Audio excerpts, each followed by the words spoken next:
Welcome to Jay's Scarf. This scarf is a lot of fun because you have a choice about the type of yarn you want to use and the needle size and the length and the width. It's entirely up to you, which is why on the website is shown as an easy to an intermediate. Depending on basically the type of yarn you use is what is going to determine whether it becomes easy or more difficult. In my videos, I'm using primarily a yarn which I'll have a link to, which is it's a Red Heart Baby Soft Steps a worsted weight yarn, and I think that one would be a nice choice for those that are have done a couple of projects, are just beyond the beginner.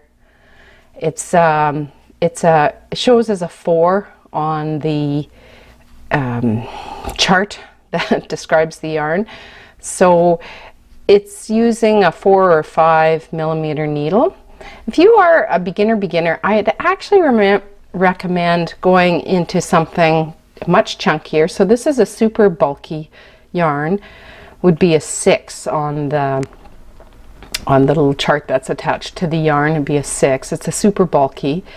This one is a Lion brand Woolies. Again, I'll have the link to this. This is a nice it's an acrylic blend. It's 80% acrylic and it's a 20%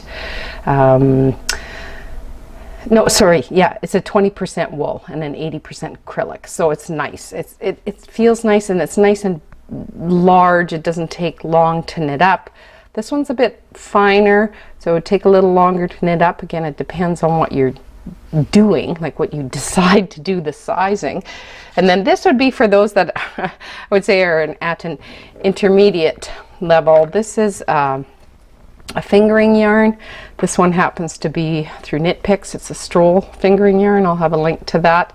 And my estimation to knit this is going to be about 67 hours for my nephew. He wants it 12 inches wide and 67 inches long. So it's going to be a very large scarf, but it does take a long time to knit fingering, so that I wouldn't recommend for a beginner. It's just, it looks beautiful, but it's too easy to make an error.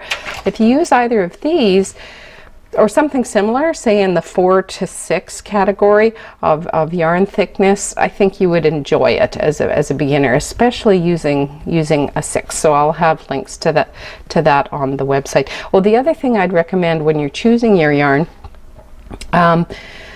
you can do wool, you can do acrylic, you can do blends. Like I said, this is a blend, and this one's 100% acrylic, and even this one that I'm using, the fingering, it is a 75% merino wool. It's very soft, and then a 25% nylon.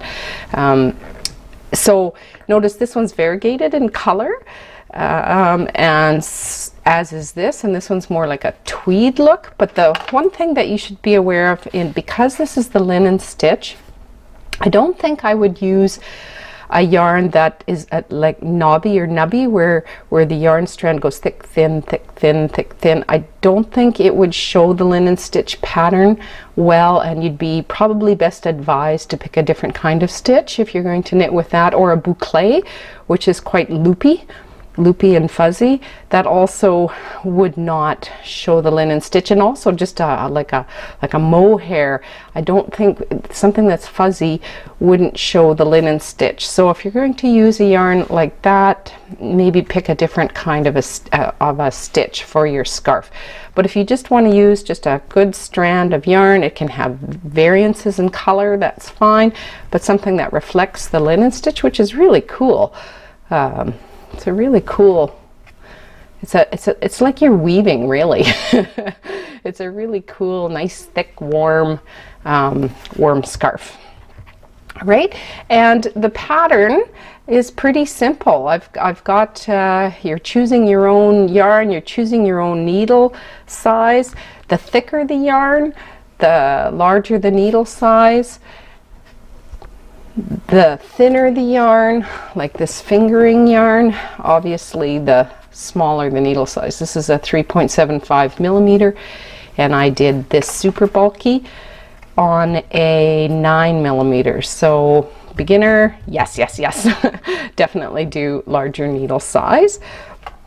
Then you just decide on the dimensions. After you've decided on your yarn, you decide how big you want it. Then you practice doing the linen stitch.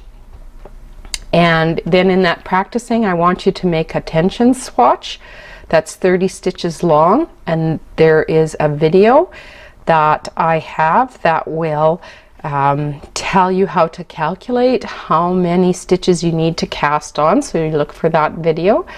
And then after you do your calculations as to how big you want your scarf, then away you go knitting the scarf. And you can either knit it just pure linen stitch, which, no, I think I did salvages on all of these, or you can knit it with the slight variance which has a selvage on it. And what that means is it puts a nice chain edge along the sides, and I've done that on all of my tension swatches here. If you do without a selvage, it still looks nice. It just has a bumpy edge, so all is fine. So you have a choice. You can just go straight into your linen stitch to knit your scarf, or you can do the little variants I have with the selvage edge, and then I have tips for bind off, and it's a very easy scarf to knit. So have fun knitting and enjoy my videos.